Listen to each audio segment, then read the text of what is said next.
Bienvenue dans le petit tutoriel pour vous permettre de travailler sereinement et que tout soit clair.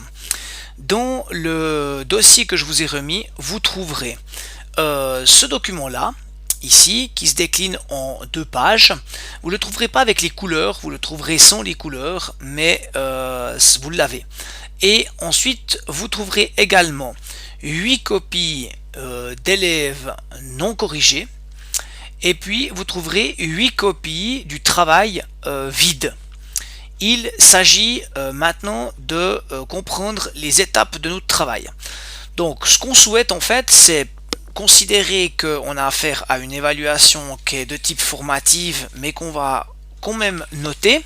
Et puis l'esprit, c'est de pouvoir mesurer les progrès dans différents domaines qui sont évalués.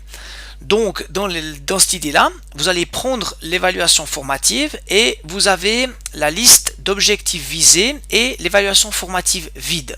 Vous trouverez ces documents ici, donc vous allez dans la discussion et puis ici vous trouverez dans fichier, ça s'affiche certainement, vous trouverez ici, alors vous avez les consignes mais vous avez les objectifs visés. Donc, concrètement on est en train de viser l'objectif 2. Et puis l'objectif 8, 12, 13, c'est surtout les 8, 12, 13 qui sont visés. Ensuite, vous avez également l'évaluation formative vide. C'est le document que vous avez à 8 exemplaires, donc un chacun au minimum. Et là-dessus, grâce aux objectifs et à ça, vous allez commencer cette première partie qui est nécessaire, c'est-à-dire vous allez analyser le travail formatif et puis vous allez fixer des critères de correction. Vous allez décider un barème et ça vous faites seul. Ça va vous prendre 15 minutes. Une fois que vous avez fait ça, vous prenez les copies d'élèves, donc vous aurez des copies d'élèves à corriger, vous avez 8 exemplaires et à ce moment-là, vous utilisez votre barème pour corriger. Vous attribuez une note et puis vous attendez que vos collègues aient terminé. Donc dans cet esprit-là, l'idée c'est d'avoir un échange sur les stratégies de chacun et comment est-ce qu'on s'est pris pour définir les critères par rapport aux objectifs et puis d'avoir une discussion là-dessus. Limitez-vous s'il vous plaît à environ 35 minutes pour cette partie. Il peut être intéressant de comparer ici les résultats pour voir les effets d'osmologie si ça vous intéresse. Dans un deuxième temps, on vous demande de prendre des critères qui vous sont proposés, donc c'est les critères de correction, et ces critères de correction, vous les trouvez ici, et c'est les critères 1. Vous trouverez donc des critères qui sont, vous verrez, qui valent ce qu'ils valent. Je vous ai ajouté des points ici et j'ai mis simplement quelques éléments. L'idée c'est que vous corrigiez avec ces critères et qu'on arrive à mettre en évidence dans cette partie là que même avec des critères, votre correction sera pas peut-être pas tout à fait la même, enfin à voir. Vous avez donc un échange sur votre ressenti de l'utilisation de ces critères qui vous seront donc imposés et qui valent ce qu'ils valent bien évidemment. Ensuite, l'idée c'est de partir à une troisième étape, celle qui est plus importante, et vous avez une deuxième série de critères.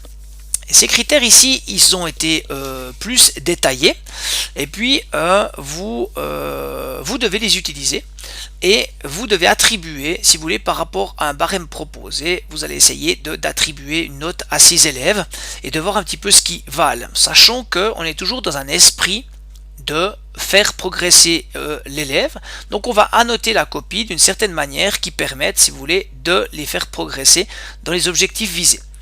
Ici, à ce titre-là, vous avez un document et ce document, vous aurez donc la possibilité de le consulter. C'est un document qui est le corrigé des élèves, vous l'avez ici. Et puis vous avez ici 2 élèves qui sont corrigés et vous avez ma copie. L'idée c'est surtout pas de le prendre là maintenant.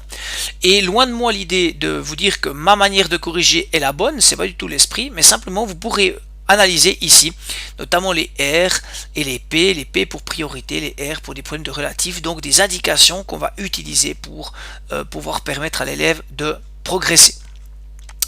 Voilà. Et puis ensuite, si vous avez encore du temps, ce que j'espère, mais on peut tout à fait prendre plus de temps pour cette partie verte et violette notamment, si vous l'estimez pertinente. Et lorsque vous aurez terminé, dans l'esprit, vous pourrez aller sur cette partie-là où on vous propose de se baser sur le cahier de formation qui a été présenté. Le cahier de formation, si jamais vous l'avez à disposition ici. Et puis, ce cahier de formation, en fait, l'idée, c'est d'établir des critères progressifs qui partent du cycle 1 jusqu'au cycle 3 pour la compétence calculée avec les entiers relatifs. C'est-à-dire sur ce travail-là, mais bon sang, quelles sont toutes les compétences qu'on pourrait mettre et essayer de les mettre dans une grille. Alors je suis conscient ici qu'en vous laissant 15 minutes, ça c'est très très peu, mais peut-être que vous pourriez chacun vous faire une petite idée ou surtout échanger un petit peu sur qu'est-ce que vous y mettriez. Et ce qui est très intéressant, c'est peut-être d'entendre les collègues du cycle 1 vous dire finalement qu'est-ce qu'ils font pour mettre en place les prémices de ces calculs, qu'est-ce qu'ils font après au cycle 2 et peut-être au cycle 3, quelles sont les attentes des différents enseignants pour en fait construire si vous voulez un recueil d'éléments qui nous permettrait d'avoir des traces et puis une progression là-dessus. Vous avez ici l'évaluation compétences et puis vous avez ce document. Moi je vous ai fait une proposition, une sorte de piste où j'ai été chercher dans le plan d'études le cycle 1, cycle 2, cycle 3. Je suis pas sûr d'avoir été exhaustif, mais en tout cas je vous ai décliné différentes compétences qu'on pourrait avoir dans le même style que le cahier de formation ou une grille concrètement de critères évolutifs dans le temps. Voilà. Quoi qu'il arrive, je vous rappelle que l'horaire est fixé à 16h40 et qu'on se retrouve sur Teams à 16h40. J'espère que vous aurez du plaisir à échanger entre vous. L'idée n'est pas du tout de faire juste ou faux, surtout pas. L'idée pour vous est de partager un petit peu l'avis sur les critères, de vous rendre compte des effets de la docimologie et puis d'être dans un esprit de faire progresser un élève dans ce qu'on lui corrige et pas plus forcément de juste mettre une note. Et quand je dis plus, je suis jugeant. J'espère que bien évidemment vous ne m'en tenez pas rigueur. Voilà, toute bonne activité et je vous retrouve à 16h40. Merci.